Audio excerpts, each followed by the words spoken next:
Assalamualaikum warahmatullahi wabarakatuh. Anda rindu mendengarkan kajian-kajian dari ustadz-ustadz kita dari Aceh? Kunjungi channel YouTube Maulizul Akbar NAD. Subscribe, like, share, komen.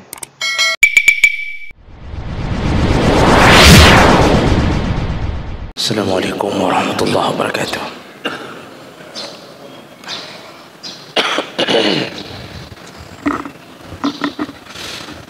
Alhamdulillahi rabbil alamin.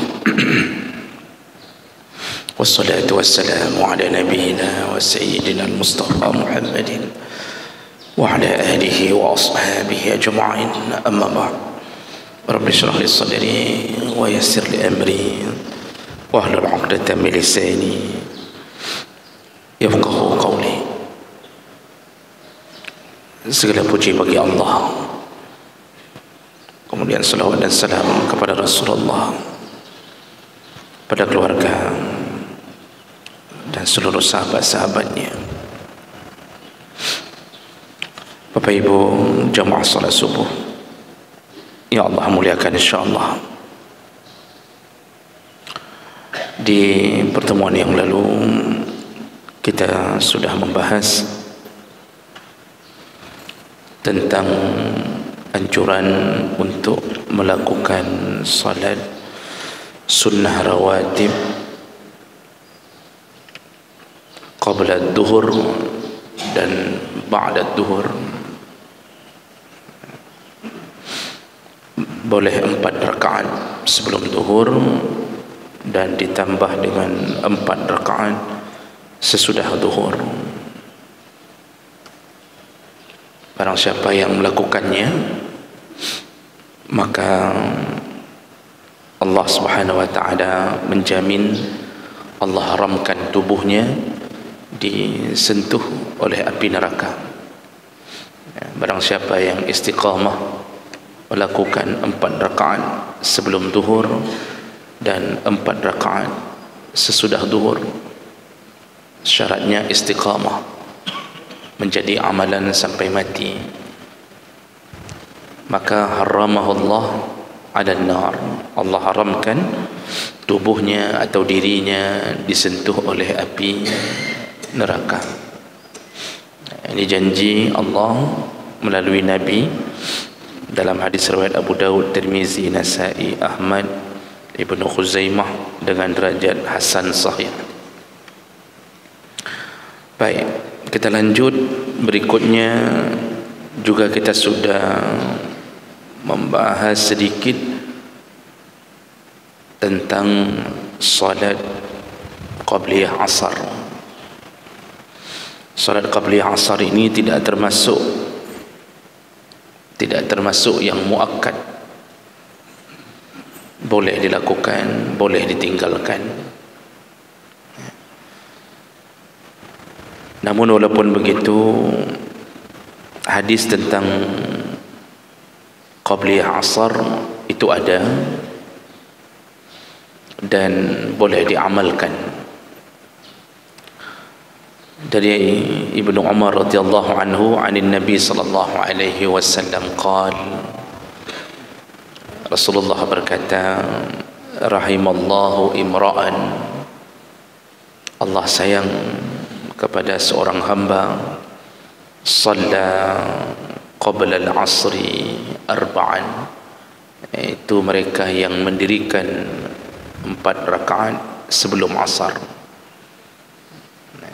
Jadi 4 rakaat sebelum asar menyebabkan sayangnya Allah kepada hamba tersebut. Hadis dengan derajat yang hasan. Namun walaupun begitu, ini bukan salat yang muakkad, yang termasuk jumlah yang menjadi paket dibangunkan rumah di surga. Mau dikerjakan boleh, tidak dikerjakan pun tidak bersambung dengan paket apapun. Tentu yang mengerjakannya tetap dapat pahala. Tetap semua salat walaupun ghair muakkad tetap mendapatkan pahala. Dan Allah sayang orang-orang yang memperbanyak sujud, memperbanyak rukuk melalui salat sunnah.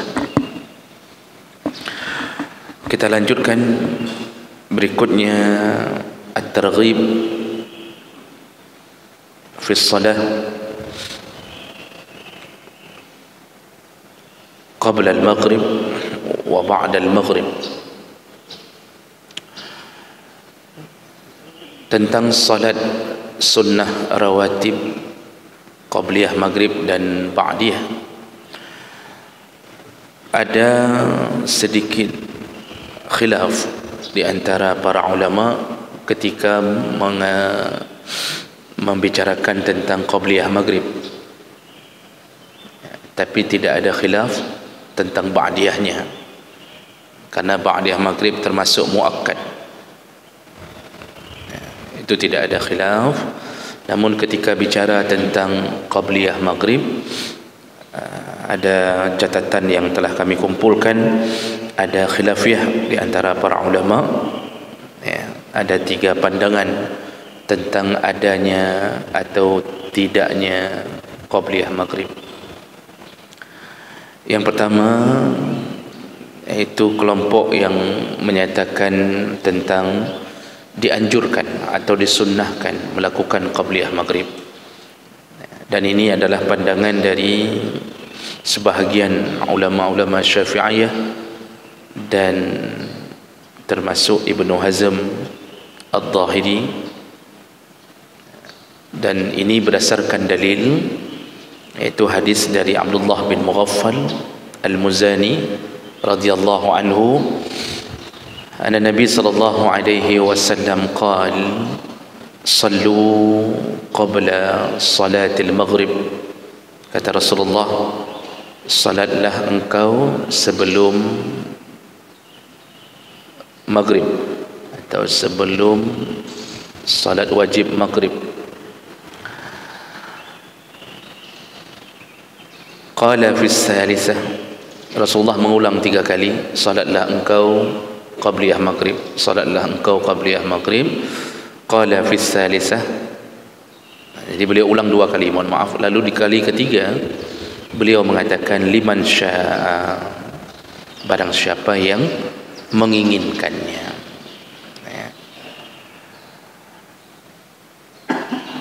Karahiyatun ayyattakhizah an-nas sunnah. Namun Nabi membuat catatan bahawa Nabi tidak suka. Ini dari Abdullah bin Mughaffal, beliau mengatakan Nabi tidak suka kalau qabliyah maghrib ayyattakhizah an-nas sunnah, tidak suka kalau dijadikan sebagai rutinitas atau kebiasaan. Hadis riwayat Bukhari. Ini dalil yang menyatakan tentang adanya qabliyah maghrib, namun perawi hadis menyebutkan tentang catatan sebaiknya tidak dijadikan sebagai sebuah rutinitas. Makanya kadang-kadang orang ketika melakukan qabliyah maghrib, kadang-kadang ada, kadang-kadang tidak. Yang buka puasa Senin Kamis pun seringnya tidak, kadang tidak sempat, jadi baru berbuka kemudian menunggu iqamah. Dan itu tidak mengapa, karena ini termasuk bukan muakkad, ghair muakkad. Dan ini mungkin salah satu hikmah kenapa Allah tidak menguatkan qabliyah maghrib melalui kalam nabinya, karena berhadapan dengan buka puasa, ya, berhadapan dengan buka puasa, baik puasa sunnah maupun puasa wajib. Seandainya qabliyah maghrib ini masuk dalam kategori 12 rakaat yang 10 rakaat yang muakkad, mungkin kita akan kesulitan. Puasa Ramadan kita berbuka lalu kita kejar qabliyah, nah, jadi belum sempat berbuka, baru 3 3 butir kurma kita sudah harus mengejar qabliyah, mungkin akan kesulitan, karena kita mungkin tidak bisa seperti Nabi SAW. Kalau Nabi buka puasa dengan 1 butir kurma pun sudah okey. Nah, kita kalau bukan dengan 3 bungkus mie calu tidak selesai. Makanya sungguh salah satu keringanan, kemudahan dari Allah tidak dijadikan qabliyah maghrib sebagai solat yang harus betul-betul dijaga. Namun walaupun begitu, dianjurkan dalam sebahagian pandangan ulama-ulama Syafi'iyah, dianjurkan berdasarkan hadis riwayat Bukhari, tapi kemudian dibuat catatan sebaiknya tidak dilanggengkan, artinya jangan dijadikan seperti muakkad. Lalu ada hadis yang lain yang mendukung tentang adanya qabliyah maghrib, iaitu hadis dari Anas bin Malik radhiyallahu anhu, yang beliau dalam hadis ini menceritakan kebiasaan sahabat ketika sudah masuk waktu maghrib. Kata Anas bin Malik, ini hadis riwayat Muslim sahih, kunna bil Madinah, kami dulu waktu tinggal di Madinah, fa iza azzana al muazzin li salatil maghrib, ketika muazzin mengumandangkan azan maghrib, ibtadaru as-sawari, maka para sahabat, terutama sahabat-sahabat senior, itu ketika azan berbunyi mereka segera bangkit untuk mencari sawari. Sawari itu tiang-tiang, maksudnya untuk dijadikan sutrah, untuk dijadikan sebagai pembatas solat. Jadi mereka begitu azan maghrib siap-siap berdiri di belakang-belakang tiang-tiang. Fayarka'una raka'atain, lalu mereka melakukan salat 2 rakaat. Habis azan mereka lakukan salat 2 rakaat. Hatta inna ar-rajul al-gharib la yadkhulul masjid fayahsibu anna as-salah qad sulliyat min kasrati ma yusallihima. Jadi sampai-sampai kata Anas, ada sahabat lain yang baru masuk ke masjid mereka mengira bahawa salat maghrib sudah didirikan, karena ramainya sahabat yang mendirikan qabliyah maghrib, sehingga ketika ada orang yang baru masuk mengira sudah mulai salat jamaah maghrib, karena pemandangan yang nampak semuanya salat qabliyah maghrib, sehingga seakan-akan sudah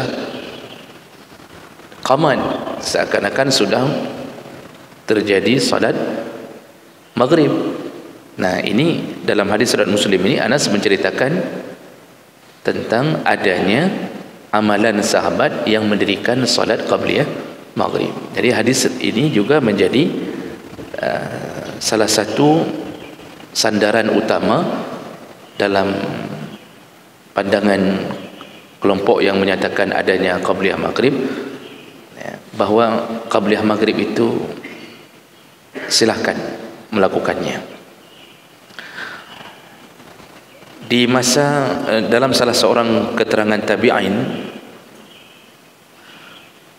melalui hadis dari Abdul Razzaq, tabi'in itu bernama Zir bin Hubaish, beliau mengatakan kana Abdurrahman bin Auf wa Ubay bin Ka'ab yusalliyani raka'atain qabla al-maghrib. Aku melihat Abdurrahman bin Auf dan Ubay bin Ka'ab. Ini Abdurrahman bin Auf yang terkenal dengan kekayaannya, salah satu sahabat Nabi yang kaya. Lalu Ubay bin Ka'ab yang pertama sekali menjadi imam salat tarawih di masa Umar bin Khattab ketika dilakukan berjamaah dengan jumlah rakaat 20 rakaat, maka disuruhlah Ubay bin Ka'ab menjadi imam. Ini sahabat-sahabat yang senior dan masyhur. Nah, kata tabi'in ini, aku melihat Abdurrahman dan Ubay bin Ka'ab, mereka juga melakukan salat qabliyah maghrib. Nah, jadi ada disunnahkan, dianjurkan untuk melakukan qabliyah maghrib dalam pandangan sebahagian ulama Syafi'iyah. Pandangan kelompok kedua mengatakan tidak ada anjuran sama sekali solat qabliyah. Jadi ada khilaf. Kelompok kedua mengatakan tidak ada sama sekali anjuran untuk melakukan solat qabliyah maghrib. Dan ini adalah pandangan dari mazhab Hanafi. Kemudian menurut mazhab Maliki bahkan makruh hukumnya melakukan solat qabliyah maghrib. Hanafi mengatakan tidak ada, Maliki malah lebih keras mengatakan makruh, tidak ada qabliyah maghrib. Dan ini diambil dari beberapa dalil, yaitu diantaranya dari Ibnu Umar, yaitu anaknya Umar bin Khattab, ketika ditanya tentang salat qabliyah maghrib, lalu beliau mengatakan, ma ra'aitu ahadan ala ahdi Rasulullah sallallahu alaihi wasallam yusallihima. Dulu di masa Rasulullah aku tidak melihat ada orang yang melakukan 2 rakaat itu. Wa rakhasa fi raka'atain. Oh, mohon maaf ini.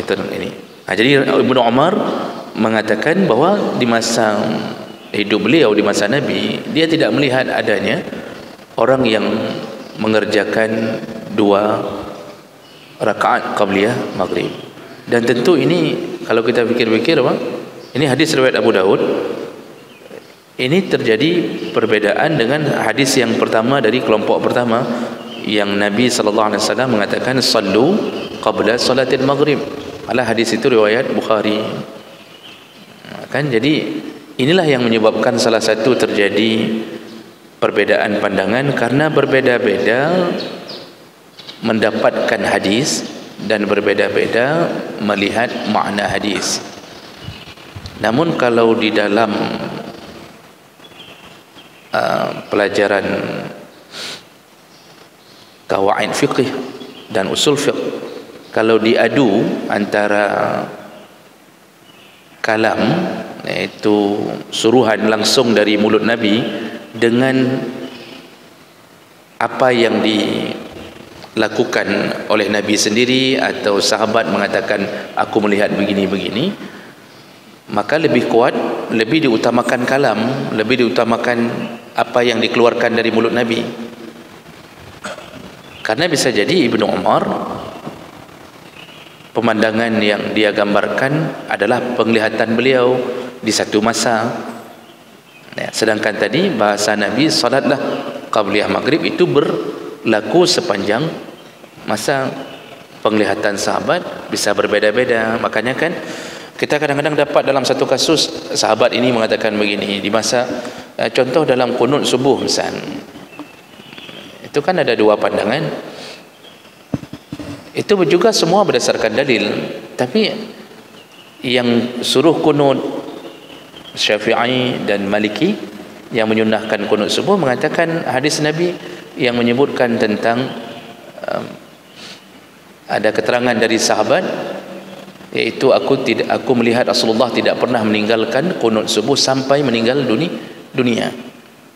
Tapi dari kelompok yang mengatakan tidak sunnah qunut subuh, yaitu mazhab Hambali dan Hanafi, mengatakan ada keterangan dari sahabat bahawa dia salat di belakang Nabi, dia salat di belakang Abu Bakar, dia salat di belakang Umar, dia salat di belakang Utsman, lalu Ali, dan tidak kulihat mereka melakukan qunut subuh. Maka ada perbedaan-perbedaan. Jadi di saat itu terjadilah khilafiyah. Kalau sudah terjadi khilafiyah begini, maka kita yang mendengar dan mengetahui tentang ini tidak ada jalan keluar lain kecuali berlapang dada di atas perbedaan itu. Oh, masalah mau pegang yang mana terserah, itu terserah masing-masing. Mau pegang kayaknya saya lebih kuat yang kunut Ustaz, saya kayaknya lebih kuat yang tidak kunut, terserah. Itu enggak ada larangan. Mau salat di masjid yang enggak ada kunut, terserah. Saya sepertinya tidak nyaman kalau kunut, itu terserah. tetapi berlapang dada di atas perbedaan. Jangan sampai kita lebih hebat daripada kejadian. Kejadiannya terjadi bahawa Nabi kadang-kadang sekali kunut, kadang-kadang sekali tidak, contohnya berdasarkan hadis itu. Tapi kita lebih hebat daripada kejadian itu. Kita langsung mengatakan tidak ada, yang bid'ah, yang apa ni nah, yang mandu dalam neraka, yang kunut-kunut subuh yang dalam neraka mandu katanya. Ini sudah lebih hebat kita daripada para pelakunya langsung. Inilah kadang-kadang kita terlalu over, berlebihan, seakan-akan kita ini adalah pemilik syariat yang bisa mengharamkan syariat pada orang lain dan juga bisa menghalalkannya pada kita. Kadang-kadang lebih aneh lagi ketika seseorang mengatakan tak boleh kita tidak boleh kita menyandarkan diri pada pandangan manusia biasa kecuali pada Nabi. Hanya kembali pada Nabi. Tak boleh kita pegang pandangan seseorang yang mazhab itu pandangan manusia biasa, kata kita. Okey, kita terima itu pandangan manusia biasa. Tapi ketika dia mengambil satu keputusan, dia sandarkan juga ke pandangan satu orang. Lalu dia mengatakan selain daripada pandangan ini anda betul. Tadi dia katakan jangan bersandar pada manusia selain daripada Nabi, tapi ketika dia ambil keputusannya, dia mengambilnya juga kepada manusia biasa. Dia pakai kitab manusia itu, lalu dia mengatakan inilah pandangan yang paling benar. Kan ini kan hanya olah-olah saja ini sebenarnya. Jadi kalau sudah begitu cukup hanya berlapang dada. Silahkan yang mau qabliyah silahkan, yang tidak mau qabliyah maghrib silahkan. Lalu ada hadis juga dari Abdul Razzaq, riwayat Abdul Razzaq dari Ibrahim An-Nakhai. Tabi'in juga mengatakan lam yusalli Abu Bakar wala Umar wala Utsman ar-raka'atain qabla al-maghrib. Kami melihat dan mengetahui bahawa Abu Bakar, Umar, Utsman tidak pernah salat qabliyah maghrib. Tadi di kelompok pertama malah keterangan dari Anas bin Malik, sahabat-sahabat mencari tiang-tiang untuk, malah itu hadis riwayat Muslim, mencari tiang-tiang untuk qabliyah maghrib. Begitulah keadaan fikih, Pak. Jadi fikih itu berkembang sesuai zaman dan khilafiyah enggak bisa dihindarkan. Saya dengar dan saya tapi baru tingkat mendengar, belum baca. Ada yang memberitahu bahawa di masa hidupnya Buya Hamka, beliau kan di Sumatera Barat, ketika hidup Buya Hamka di masjid yang beliau menjadi imam cik di situ, itu langsung beliau berfatwa enggak ada salat qabliyah maghrib, jangan salat. Jadi di masjid itu enggak boleh salat qabliyah maghrib dengan fatwa Buya Hamka. Jadi sepertinya Buya Hamka mengambil pandangan dari kelompok mazhab Hanafi dan Maliki yang mengatakan tidak ada. Bahkan Imam Malik tadi mengatakan makruh untuk melakukan qabliyah maghrib.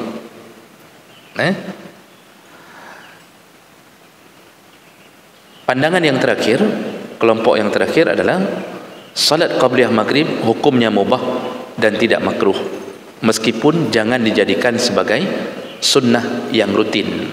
Ini kelompok ketiga. Kelompok ketiga ini adalah pandangan mazhab Hambali. Jadi berdasarkan hadis Nabi sallallahu alaihi wasallam dari Anas bin Malik radhiyallahu an, kunna nusalli ala ahdi Nabi sallallahu alaihi wasallam raka'atain ba'da ghurub asy-syam qabla salatil maghrib. Dulu kami di masa Rasul, kata Anas bin Malik, kami salat setelah terbenamnya matahari dan setelah masuknya waktu maghrib. Faqultu lahu, lalu Anas bin Malik berkata, ditanya, akana Rasulullah sallallahu alaihi wasallam sallahuma, apakah dulu Rasulullah salat tidak qabliyah maghrib ini? Qal kana yarana nusallihima falam ya'muruna wa lam yanhana. Dulu beliau melihat kami salat qabliyah maghrib, kata Anas, tetapi lam ya'muruna, beliau tidak menyuruh, walam yanhana, dan beliau juga tidak melarang. Jadi enggak disuruh oleh Nabi, juga tidak dilarang. Jadi ini pandangan yang berada di tengah-tengah. Ini hadis riwayat Muslim. Kalau begitu bisa kita ambil kesimpulan bapak-bapak dan ibu-ibu yang Allah muliakan, qabliyah maghrib itu bukanlah salat yang muakkad, boleh ditinggalkan, boleh tidak. Bahkan tadi sudah 2 hadis kita dengarkan, hendaknya jangan dijadikan rutinitas. Jangan dijadikan rutinitas. Dulu awal-awal saya teringat pengalaman waktu kami di pesantren, sebelum kedatangan Syekh dari Mesir mengajarkan di pesantren kami, itu tidak ada qabliyah maghrib. Jadi habis azan langsung qamat kalau maghrib. Kami di Dayah dulu habis azan langsung qamat. Jadi guru pun menyuruh qamat, habis azan langsung qamat, enggak ada qabliyah maghrib. Nah, ketika datang Syekh dari Mesir, sudah almarhum rahimahullah, diutus dari Al-Azhar. Hari pertama beliau berada di Dayah, dan beliau datang untuk salat maghrib. Ketika mengetahui habis azan langsung disuruh qamat, langsung beliau hentikan qamat itu di tengah jalan. Orang Arab kan begitu, Pak. Orang Arab itu enggak ada basa-basinya. Kalau di stop itu sudah ada stop langsung, qamat di stop. Kalau kita kan pasti berpikir, kita orang timur pasti berpikir, alah besok lah, kalau besok jangan lagi begini ya, kan begitu. Ini orang Arab mana ada qamat di stopnya. Kata dia, kenapa langsung qamat? Salat dulu qabliyah maghrib semuanya. Mau orang Arab yang bicara, diundang dari Azhar, dengkuan apa begah. Di saat itulah baru berdiri salat qabliyah maghrib. Besoknya sudah qabliyah maghrib, sampai hari ini qabliyah maghrib. Itu Syekh Ahmad Gharib, itu guru kami itu yang pertama sekali mengatakan qabliyah maghrib dulu semuanya, jangan langsung qamat, katanya. Jadi karena memang mungkin pandangan beliau lebih kepada pandangan yang mengatakan dianjurkan atau paling kurang mubah. Apalagi tadi kita tahu yang mengatakan tidak adanya qabliyah maghrib mazhab Hanafi dan Maliki, sedangkan Al-Azhar itu walaupun bermazhab Syafi'i, rata-rata Mesir itu bermazhab Syafi'i karena memang Imam Syafi'i besar. Setelah umur 40 tahun beliau di sana. Dan prinsip Al-Azhar itu at-tawassut, yaitu menjaga netralitas, tidak terlalu ke kanan, tidak terlalu ke kiri, menjaga netralitas. Maka mungkin Bapak akan lihat juga cara mengajar kami yang alumni Azhar mungkin agak berbeda dengan yang lain dari sisi prinsip. Dari sisi prinsip kami tidak ingin menyalahkan satu pihak selama ada dalil-dalil yang mendukung pandangan itu. Biasanya begitu. Jadi tidak ada, jarang terdengar kalimat bid'ah kalau dari alumni Azhar, jarang terdengar. Yang ada itu khilaf. Kita berlapang dada. Tapi itu memang didikannya begitu. Ulama-ulama Azhar pun didikannya begitu. Jadi jemaah melakukan Allah SWT, ini tentang qabliyah maghrib. Berikutnya sedikit lagi tentang 10 menit tentang ba'diyah. Nah, kalau ba'diyah itu tidak ada khilaf. Ba'diyah itu salat yang dianjurkan, bahkan termasuk paket dari yang dibangunkan rumah di surga. Jadi barang siapa yang bisa menjaga 12 rakaat sunnah rawatib, bunya lahu baitan fil jannah, Allah bangunkan rumah untuknya di surga. Lalu hadis Nabi mengajarkan termasuklah rakaatain ba'dal maghrib, iaitu 2 rakaat setelah maghrib. Itu hadisnya kuat sekali tentang adanya ba'diyah maghrib. Nah, kemudian masalah ba'diyah maghrib yang 2 rakaat masuk ke dalam ba'diyah.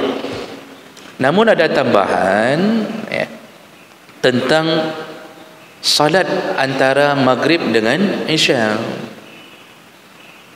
Salat antara maghrib dengan isya Bapak kalau dulu pegang buku tuntunan solat, kita kan dulu andalan kita waktu SD kalau belajar praktek ibadah kan bukunya tuntunan solat, Pak, yang warna ungu, yang dikarang oleh Effendi apa Usman?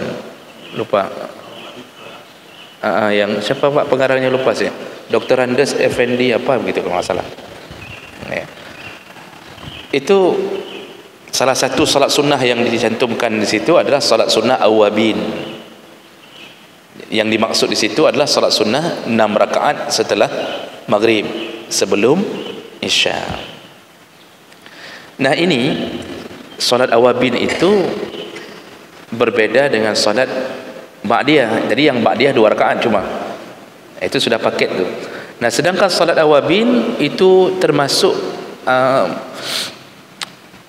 salat yang juga menjadi khilaf di antara para ulama. Namun mazhab Syafi'i menyunnahkan dan menyebutkan tentang bahawa awabin itu ada. Salat awabin setelah maghrib 6 rakaat itu ada, boleh diamalkan dengan beberapa dalil, walaupun ada yang mengatakan dalilnya dhaif, ya. Tapi juga sebahagian ulama mengatakan bahawa yang dimaksud salat awabin itu adalah salat duha, bukan salat ba'dal maghrib sebelum isya, ya. Bukan salat ba'dal maghrib sebelum isya, tapi itu adalah salat duha berdasarkan hadis dari Ibnu Khuzaimah dari Abu Hurairah radhiyallahu anhu. Rasulullah menyebutkan kalimat awabin pada orang yang melakukan salat duha, yaitu kata Rasulullah, la yuhafidh ala salati duha illa awwaba. Salat duha itu tidak mampu dijaga kecuali oleh orang-orang yang awwab. Awwab itu orang yang selalu mengingat dan mengembalikan urusan pada Allah. Awwab itu orang-orang yang taubat, ya, taat, dan dia suka mengembalikan urusannya pada Allah, ya. Wahia salatul awabin, dan itulah salat awabin kata Rasulullah. Itulah salat awabin. Hadis riwayat Ibnu Khuzaimah dengan derajat yang hasan. Jadi Nabi menyebutkan yang salat duha adalah orang-orang yang termasuk golongan awab, taat. Dan itulah salat awabin kata Nabi. Jadi sebagian ulama mengatakan salat awabin itu bukan yang ba'dal maghrib ke isya, tapi itu nama lain daripada salat duha. Dan ini dibantu dengan hadis lain dari Zaid bin Arqam ketika Nabi mengatakan tentang waktu salat duha yang terbaik, yaitu salatul awabin iza rumidat al-fisal. Kata Nabi, ini hadis tentang salat duha, kata Nabi, salat duha itu, Nabi memakai kalimat salatul awabin, salat duha itu dilakukan iza rumidat al-fisal, ketika anak unta sudah bangkit dari tempat duduknya karena kepanasan. Jadi kan bahasa Nabi kembali menyebutkan itulah salat sunnah awabin ketika anak unta mulai kepanasan, sudah mulai bangkit. Makanya salat duha itu paling bagus di waktu matahari sudah panas, bukan di awal waktu. Salat duha itu jam-jam 9, 10, 11, itu yang paling afdal untuk melakukan salat duha berdasarkan hadis Muslim ini. Nah, jadi Bapak Ibu yang Allah muliakan, ada kesimpulannya, ada perbedaan pandangan tentang mana yang salat awabin. Dan di dalam kitab ini ada dalil-dalil yang menyatakan tentang salat awabin adalah salat dari maghrib sampai isya. Itu para perawi hadis rata-rata mengatakan hadisnya dhaif, ya, hadisnya dhaif. Saya tidak mendapatkan hadis selain daripada derajat yang disebutkan dhaif oleh sebahagian perawi hadis, ya. Walaupun begitu pahalanya besar, walaupun dhaif, tapi yang dikabarkan itu pahala besar. Contohnya saja, man shalla ba'dal maghrib 6 rakaat, barang siapa yang salat setelah maghrib 6 rakaat, ghufira lahu zunubuhu, diampunkan seluruh dosa-dosanya, wa in kanat misla zabadil bahr, walaupun sebanyak buih di lautan. Yang salat 6 rakaat sebelum isya setelah maghrib diampunkan dosa-dosanya walaupun sebanyak buih di lautan. derajat hadis dhaif dari Tabrani, dari Imam Tabrani. Wallahu alam. Walaupun begitu, kalau seandainya tidak ada pengajian dari maghrib sampai Isya, lalu kita ingin melakukan salat sambil menunggu Isya daripada pulang ke rumah, bolehkah? Boleh, dibolehkan. Kita bisa niatkan salat sunnah mutlak kalau itu tidak ada khilaf. Karena salat sunnah mutlak itu mengisi hari-hari, jam-jam kosong kita ingin mendekat ke Allah, lakukanlah salat sunnah mutlak sebanyak-banyaknya. Kalau salat sunnah mutlak tidak ada prosedural, kapanpun kecuali waktu-waktu haram, itu silahkan lakukan. Dan itu mendapatkan doa malaikat yang menunggu dari satu waktu ke waktu salat yang lain. Jadi boleh, silahkan. Jadi bukan bermakna ini hanya berbeza memahami itu awabin apa bukan. Ternyata Nabi mengatakan awabin itu untuk salat duha. Sebahagian hadis-hadis yang dhaif mengatakan itu salat 6 rakaat setelah maghrib. Untuk menghindari khilaf, kalau mau salat saja dengan salat sunnah mutlak. Itu kalau tidak ada pengajian. Tapi kalau ada pengajian, yang lebih utama adalah ikut pengajian. Kalau itu tidak ada perbedaan pandangan ulama bahawa menuntut ilmu itu lebih besar pahalanya, lebih utama daripada melakukan ibadah. Jadi kalau sudah beradu antara menuntut ilmu dengan ibadah, salat sunnahkah, kadang-kadang ada sebahagian orang begini, dia di waktu pengajian baca Quran, duduk di belakang ambil Quran baca padahal sedang pengajian, atau dia di belakang sendiri salat sunnah, terus-terusan salat sunnah, padahal isi pengajian sedang membahas salat sunnah dia, mungkin sedang membahas itu salat sunnah dia betul apa tidak, begini-begini kan. Makanya menuntut ilmu itu wajib, sedangkan salat sunnah itu sunnah. Kalau diadu secara hukum saja, status hukum saja, kalau diadu menang menuntut ilmu. Karena dengan menuntut ilmu orang bisa memperbaiki ibadahnya. Tapi kalau ibadah enggak pernah menuntut ilmu, kadang-kadang salahnya terus-terusan. Makanya duduk diam, ikut pengajian duduk diam. Ada yang duduk diam saja, sudah 30 tahun duduk diam, tapi tetap disayang malaikat. Karena malaikat itu berkumpul untuk orang-orang yang melakukan zikir kepada Allah dalam bentuk majlis-majlis ilmu. Malaikat berkumpul beramai-ramai, bukan satu. Bahkan malaikat mengajak semua malaikat di sini ada pengajian, mengingat-ingat Allah dan membesar-besarkan nama Allah. Di sini ada pengajian. Semua masuk ke dalam majlis untuk memohon ampun kepada Allah kepada orang yang ikut majlis tersebut. Makanya kalau sedang ada pengajian, enggak usah salat sunnah, bukan enggak boleh, tapi utamakanlah untuk mendengarkan pengajian. Kecuali pengajiannya sesat, itu baru kita salat sunnah untuk kita tinggalkan pengajian itu. Baik, kira-kira begitu. Tapi sebelum saya tutup, ada satu yang parah, Pak. Pengajian enggak ikut, salat pun enggak. Yang lebih parah lagi, di tengah pengajian bukan dia nuntut ilmu, dia buka HP nonton bola. Anak yang main game. Saya pernah salat di satu masjid, yang duduk di samping saya main game sedang khutbah Jumaat. Mau saya tegur, saya teringat hadis, kalau kita tegur kita pun batal. Karena menyuruh diam orang yang bicara di tengah Jumaat, itu pun batal. Memang saya lihat begitulah orang-orang yang hanya memamerkan tubuhnya untuk salat, tapi tidak ada ilmu. Tidak ada ilmunya. Jadi jemaah milik Allah Subhanahu wa taala, begitulah keadaan tentang kondisi salat qabliyah dan ba'diyah maghrib. Baik, saya berhenti di sini. Mungkin ada waktu sedikit, 5 menit, 7 menit, silahkan kalau ada hal yang ingin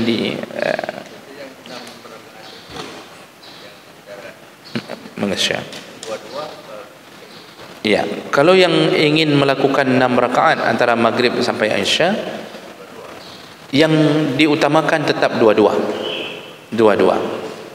Jadi jangan 3-3, karena 6 rakaat bahkan. Dua-dua, karena Rasulullah mengatakan salatul laili wan nahar masna. Semua salat sunnah itu lebih utama dua-dua. Yang 4 rakaat pun tetap lebih utama dua-dua. Tadi salat ba'diyah zuhur ada yang hadis yang mengatakan Rasulullah tidak ada salam di antara keduanya. Jadi seperti solat isya, seperti solat duhurnya, cuma duduk tasyahud naik lagi. Tetapi itu pun para ulama mengatakan boleh, tapi lebih utama tetap dua. Solat tahajud dua-dua, salat duha dua-dua, itu yang lebih baik, melakukan solat sunnah. Demikian kita cukupkan. InsyaAllah kita bertemu kembali di pertemuan yang akan datang. Semoga yang hadir Allah telah catatkan pahala, dan semoga Allah kumpulkan kita kembali di dalam surganya. Amin ya rabbal alamin. Subhanakallahumma bihamdik, asyhadu an la ilaha illa anta, astaghfiruka wa atubu ilaik. Wassalamualaikum warahmatullahi wabarakatuh.